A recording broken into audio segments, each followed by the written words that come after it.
So we got a new cat named Valentine, that cute little black kitten. And the cat under the door is Tifa. Tifa does not get along well with Valentine, and Tifa was sticking her paw under the door. Valentine went over to sniff it because he was curious, and Tifa smacked him in the face. He was keep on being curious, and Tifa was keep on sticking her paw under the door. Do you have any comments? Looks like he's about to do it again.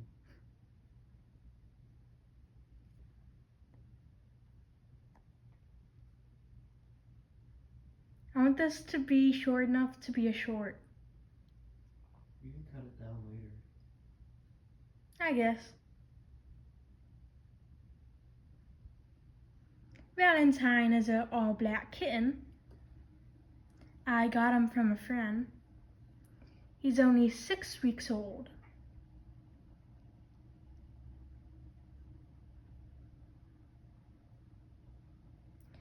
And if there is a comment on this video, please put any suggestions for them to get along.